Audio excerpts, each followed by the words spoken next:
And how about this for one of our baseball in-studio guests, a three-time Major League Baseball All-Star, 1995 AL MVP. Yes, he is a former member of your New York Mets and the Boston Red Sox as well. Mo Vaughn joining me here in studio. Mo, how are you? I'm good. Thanks for having me this morning. Oh, it's great to see you here in New York. Thanks. Mo, you've got a lot going on. I mean, has it really been 15 years, though, since you retired? It has, and it's gone fast. I've been lucky enough to do some things after life that have been successful. I've developed in this line MVP collections. I got into the real estate business. Yeah. And still doing very well at that. So it's, you know, I'm 50 years old. Oh. So, you know. You look great. Yeah, thanks. You know, I'm here and I'm just trying to go out and produce good product. All right, we're going to talk about your MVP collection. You're going to take us through it in a little bit. But Yes. how much baseball are you watching these days? I watch it all. You know, You I'm a fan. I'm an MLB fan. I'm a fan of the players. I'm a Sox fan. You know that. Indigenous to those Red Sox Nation. There's a lot of Red Sox fans around here. Sox Nation is huge. I see the Mets are playing well. You know, What do you think?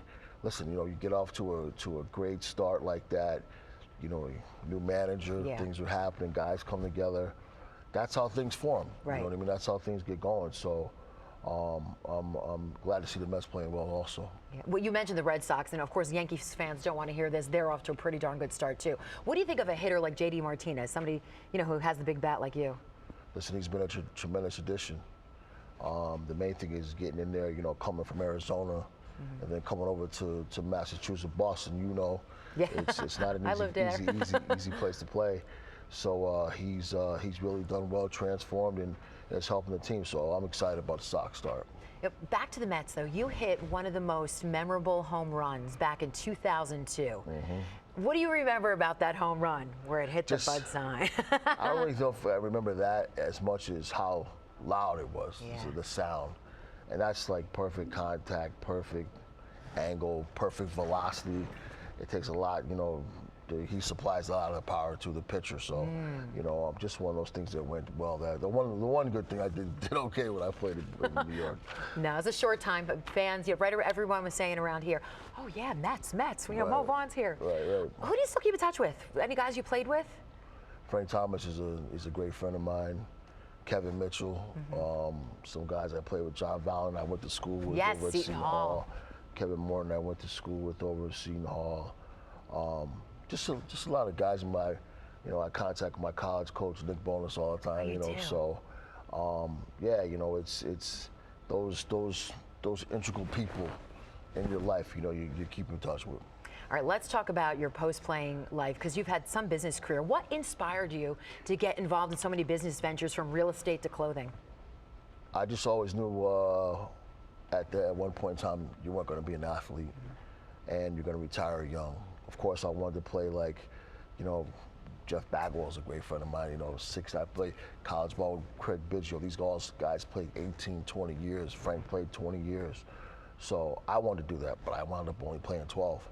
So I knew there was going to be some type of afterlife, you know, once this career was over. And the main thing getting into these other things is you got to be smart enough as an athlete to vet the right people. And listen, I made my mistakes also, but you got to be smart enough to vet the right people who are trustworthy, going to look out for you. And I'm in New York LLC. You know, I got great partners and great trustworthy guys. MVP, you know, my partner Diane is a trustworthy person and works well. We work well together. So I've been very fortunate to run into the right people that really know how to work and make things happen. Any advice to young players that are looking to these business ventures? I mean, you said you made some mistakes early on. You learned from that. You know, you always think, you know, you got to get into something. First of all, you know, when you got to get out of the game, you know, there's a mindset that you have to overcome. You go from being in the lights every day to being on top and being the #1 guy to now, you know, you're a citizen. And you have to go out and make your way, and you have to really understand when you understand that process, and that it's not easy. It takes some time, and then just don't be so quick to get into something. Vet it, figure it out, look at it again, then look at it again, and look at it again, and make sure that you're with the right people, and do things in life that are not necessarily wants but are needs. And I think for me, affordable housing was a need, right, and MVP collection was a need. That's amazing what you've done with real estate, building affordable housing. But now this MVP clothing collection, how did you get into clothing a couple of years ago? Listen, I've been looking for this for a long time. So you've always liked fashion clothing? It's just I was always looking for fashion style for the big guy. Okay. And it wasn't there. Did you have to get custom suits made? And I got everything made, and I just, and it was lucky for me. I had some dispensable income to do that, so I wanted to bring a style for the big and tall guy. And my biggest mantra is why can't the big and tall guy look like everybody else? I've been a DXL customer since it was big and tall. Right. I've seen it go into casual male, and now I've seen it go to DXL. So what makes yours unique compared to those? Because there are a lot of the big and tall brands out there. What makes yours stand out and unique? We're fashion. Yeah, I could see it right away. Fashion.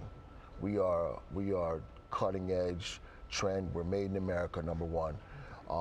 That helps us on just the fact that we can reproduce the line in an 8 or 10 week period. Where we're going overseas, we source all our stuff out of LA. But the difference is we are fashion, which, when we started this thing on, e-com, and you're getting the results of what people want. You're listening to the customer, and we do a lot of listening to our customers. I came out in basics. Nobody bought a thing. And then we started, Diane started talking about pushing the fashion side, the style. And Diane's your partner, yes. Diane's my partner. Pushing the style and the colors. The studs, and the materials. I mean, this is it right here. Look at the animal print. Love the animal print. We got one of our shirts. This is the leather bomber. Right. And you have different color. That's a different color in the leather bomber, the white.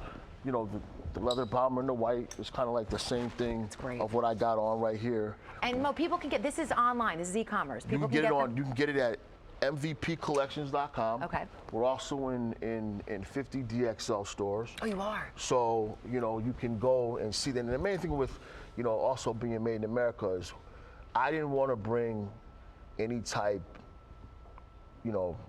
regular brand. You touch our stuff. Our stuff feels good. The fabrics, it feels good. It stretches. I knew nothing about stretch. Oh, that's a good point. You need that, big and tall. Until I got into the game, I knew nothing about stretch. And it's just a great. I wanted to bring an elevated product, and we're doing that. What about the jeans in the back there? I see some of the moto, the distressed jeans. This is the moto jean. Yeah, show them. And we started this. And we feel that. See, that's the thing. And where'd you learn about the different materials? That's what's so neat.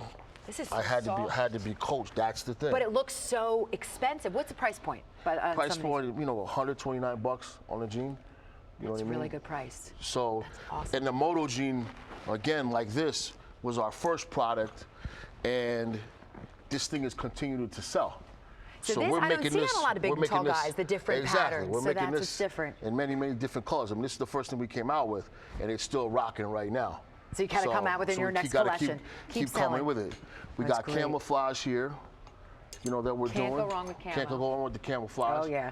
So feel that shirt. And again, 2 different materials. Right, feel it. That's a 2XL size. Exactly. I got to do some Christmas shopping right now for my husband. And this is a new thing Gene, that we're coming out with. It's painted. Love feel the material, feel the stretch. It's stretchy but rich. Look, this is great. Exactly. These are fantastic. So on your website, everything's available. On the website? The high end, the casual, the trendy, which wasn't there for the big and tall guy. That's the thing. There was no fashion. I mean, Diane was yelling about, we always wore black, gray, and blue. And the big and tall suits. And that's all we wore. It was just like a suit if you want to. And we were afraid to put on the colors because the colors weren't looking right in the materials. Right. Now we got this yellow jean coming out that is going to be ripped, sexy. That's going to be hot, and I'm into the colors now, so it's really working out for us. Well, congratulations on everything you've done post-career, but it was also a pretty darn good MLB career. I appreciate it. Then in the baseball, the Red Sox Hall of Fame as well, but we remember you here in New York with those big home runs for the Mets. Thank you. Vaughn, great to see you. Thanks a lot.